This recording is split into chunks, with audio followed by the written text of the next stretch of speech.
Il s'est tenu à Bruxelles la 7e édition du Congrès mondial contre la peine de mort, organisé par SCPM en partenariat avec la Coalition mondiale contre la peine de mort et sous le parrainage de la Belgique, du Parlement européen, de la Suisse et de l'Union européenne. Le Congrès s'est tenu en 5 lieux. Il y avait 115 pays représentés et plus de 1500 participants, des abolitionnistes pour la plupart. Quel but poursuit le Congrès mondial contre la peine de mort? Euro-Africa TV a tendu son micro à un certain nombre de participants. Bouboiré, commissaire des droits de l'homme de la Commission nationale des droits de l'homme du Mali. Je suis à Bruxelles dans le cadre du 7e Congrès mondial contre la peine de mort. Autrement, nous sommes là dans le cadre du mouvement abolitionniste.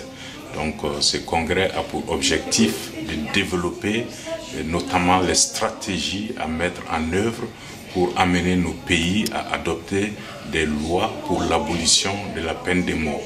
Donc dans ce cadre-là, nous avons besoin d'échanger avec les pays qui ont déjà des lois sur l'abolition de la peine de mort.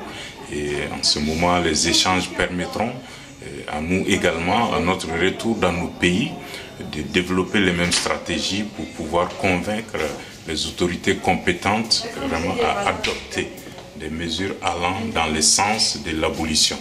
Le Mali particulièrement est dans une situation d'abolition de fait, parce que depuis 1980, la peine de mort n'est pas exécutée au Mali, bien qu'elle figure dans le code pénal malien. Oui, je réponds au nom de Baudouin Kipaka, je suis magistrat, je viens de la République démocratique du Congo et j'étais invité au 7e Congrès mondial contre la peine de mort. Je m'engage depuis longtemps dans ma carrière pour ne pas appliquer les dispositions du code pénal qui abolissent et qui retiennent la peine de mort. Et à ce congrès, nous venons échanger les bonnes pratiques, lesquelles pratiques nous donnent quand même de la matière pour essayer un peu de faire avancer le processus de l'abolition de la peine de mort dans notre pays, la République démocratique du Congo. À titre de rappel, notre pays est abolitionniste de fait, puisque depuis 2003, le régime qui vient de quitter le pouvoir n'a pas exécuté les personnes condamnées à la peine de mort et on a avancé jusqu'à enregistrer beaucoup d'acquis positifs que nous allons continuer à défendre avec le nouveau régime. Donc voilà pourquoi nous sommes là, nous avons été invités pour échanger ce genre de pratiques et voir ce qui se passe ailleurs pour améliorer notre travail de plaidoyer, de sensibilisation en faveur de l'abolition de la peine de mort dans notre pays. Merci beaucoup. Je suis Liévin Gondji, avocat congolais, mais surtout je suis ici en tant que défenseur des droits de l'homme, coordonnateur de la coalition contre la peine de mort à la République démocratique du Congo. Là, je viens d'être élu coordonnateur d'Afrique francophone contre la peine de mort et je suis surtout président de l'association qui lutte pour la paix et la justice. Nous sommes venus ici au 7e Congrès mondial contre la peine de mort pour poursuivre notre lutte en faveur du droit à la vie. J'ai l'avantage d'avoir, parmi les rares, à avoir participé aux 7 congrès mondiaux contre la peine de mort de Strasbourg en juin 2001 jusqu'à aujourd'hui. Et j'ai vu les chemins parcourus notamment par l'Afrique. Je vais vous donner l'exemple. En 1981, quand le Cap-Vert abolit la peine de mort, il est le seul pays. Il y avait à peu près 45 pays qui continuaient à exécuter les condamnés à mort. Aujourd'hui, il n'en reste plus que 15, dont 7 seulement ne votent pas en faveur de la résolution des Nations Unies appelant au moratoire des exécutions contre la peine de mort. Ça signifie que pour moi, l'Afrique est un pays qui sera le prochain continent abolitionniste après l'Europe. Ce qui est très important, à savoir dans la mesure où le combat contre la peine de mort, c'est un combat de l'être et non de l'avoir. Le combat de l'être, c'est-à-dire le combat qui nous amène à défendre ce qui nous est en commun. Aux noirs, aux jaunes, aux rouges et aux blancs, aux riches, aux pauvres et aux démunis, aux intellectuels, aux moins instruits, aux femmes comme aux hommes, aux enfants comme aux adultes. Ce que nous avons, c'est-à-dire la vie.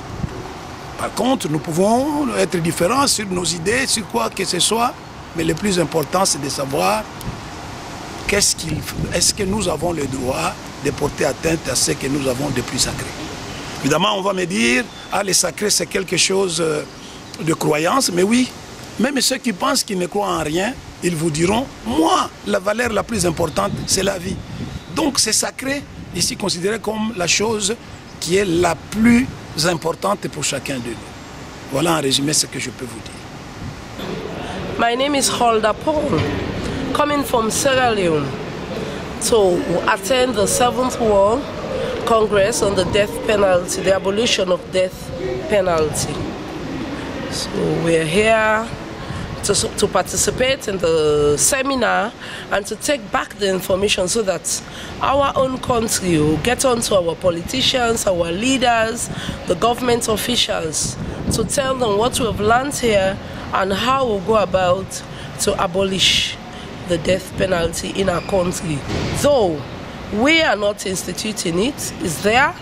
Since 1961 in the Constitution, we have not, for decades now, they have not been given the penalty to people. It's only life imprisonment. But we're there, we're going to work on it to see with our government officials, and they'll sit down, the parliamentaries, how they'll go about to abolish it. Maître Capitaine, bonjour. Bonjour. Nous sommes au par... Bon, je réponds. Maître Capitaine, bonjour. Bonjour, Cheikh Feta. Nous sommes au Palais de Mont à Bruxelles. Il se tient un congrès. Est-ce que vous pouvez nous dire de quel congrès il s'agit? Cheikh Feta, ici, nous sommes venus participer au 7e congrès mondial de la lutte contre la peine de mort. En fait, il s'agit d'une réunion, d'un congrès des abolitionnistes de la peine de mort. Et les abolitionnistes, ça veut dire quoi? En fait, tu as juste deux thèses. Hein. Il y en a qui sont pour la peine de mort, qu'on appelle les rétentionnistes. Il y en a qui sont contre la peine de mort, c'est eux qu'on appelle abolitionnistes, du verbe abolir. Oui, et donc eux, ils veulent qu'on abolisse. Et comment on va y arriver concrètement, d'après les travaux qui se font ici? De toutes les façons, ils sont en campagne de sensibilisation. Par exemple, sur le continent européen, parce que le 7e congrès a lieu ici à Bruxelles.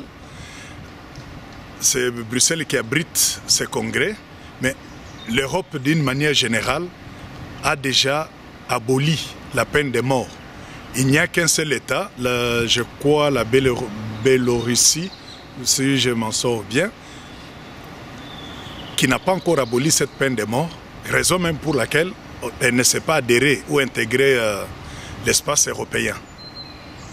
Mais sur le continent africain, et particulièrement les États africains, cette peine continue encore à s'appliquer, la peine de mort.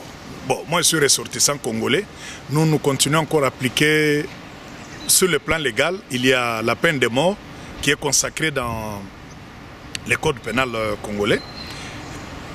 Mais présentement, nous pratiquons en quelque sorte le moratoire. C'est-à-dire que vous pouvez être condamné à mort, mais il y a un sursis quant à l'exécution de la peine capitale. Donc, en quelque sorte, la République démocratique du Congo n'est ni pour ni contre sur le plan théorique. Parce que le moratoire là, je ne sais pas si on peut considérer ça comme une avancée ou pas.